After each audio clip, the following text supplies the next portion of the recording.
All right, we are starting chapter 7. This will be split into two parts, 7a and 7b. 7a, we're really going to be talking about ratios and proportions. To start off with, let's look at this number right here. If I gave you this, there's probably several things that might pop into your mind about what 3 over 4 can represent. First thing you probably thought is that this is a fraction.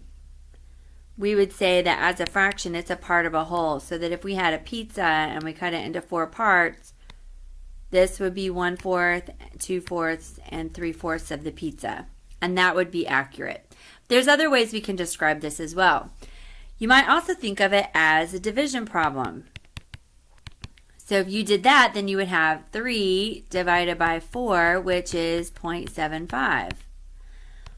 When we talk about rates and proportions, or ratios and proportions, this can also be thought of as a ratio where it's 3 to 4. So you might say that 3 out of every 4 kids in the class were really short or really tall. So you could say it's a ratio, 3 to 4. You could also say that it is a rate, that you run 3 miles in 4 hours or something like that. That could also be a rate. So this, actually, while we think of it as being a fraction, there are lots of things about that number, other ways that you could describe it. Right, so let's look at some vocabulary as we're talking about ratios. So a ratio is going to be a comparison of two quantities. And when we compare them, we are going to be comparing them using division. So for example, let's say we had 3 girls and 2 boys. This would be the ratio in my family. I am one of 3 girls born to my parents and 2 boys. So this would be my siblings.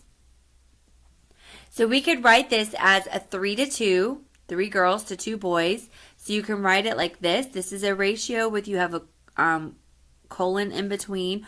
Or you can write it as a division problem. They mean the same thing. 3 out of 2, or not 3 out of 2, but 3 and 2 is the comparison of the two quantities. Now, if 2 ratios are equal to each other and they name the same comparison, we would say they are equivalent ratios and we can put them equal. So you could say 3 to 1 and 6 to 2 are equivalent ratios. So let's see if we're going to find 2 ratios that are equivalent to the ratio of 6/8.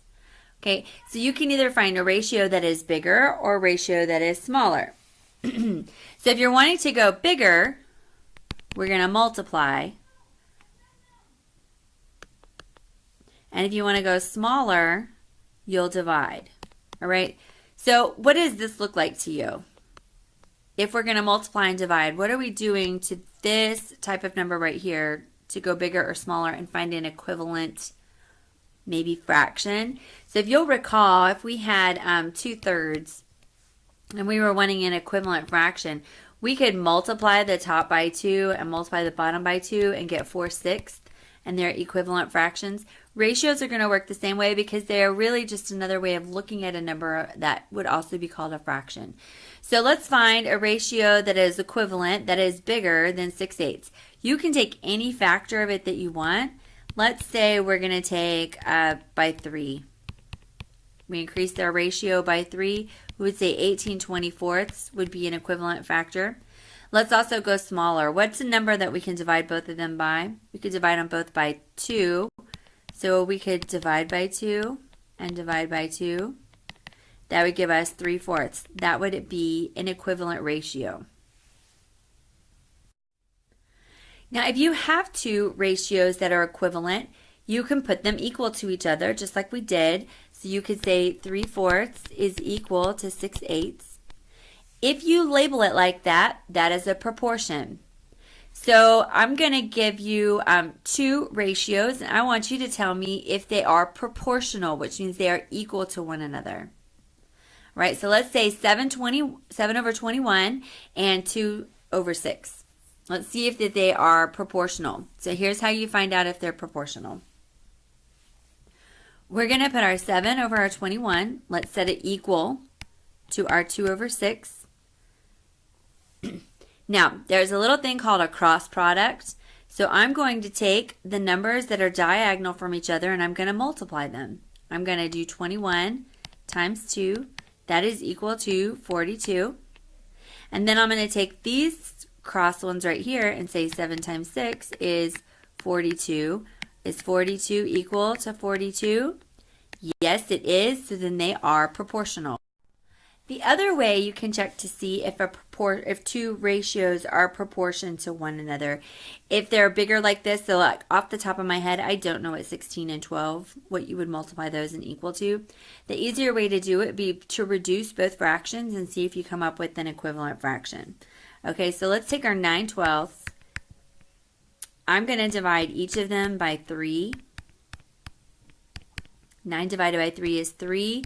12 divided by 3 is 4. Okay, so 9/12 and 3/4 are equivalent fractions, or equivalent ratios. So let's try our 16 and our 24. They both have a factor of 4, so I'm going to divide both of them by 4 and get 4/6, which that can reduce further down to 2/3. So our 3/4, is that equal to 2/3? It is not, so this is not proportional.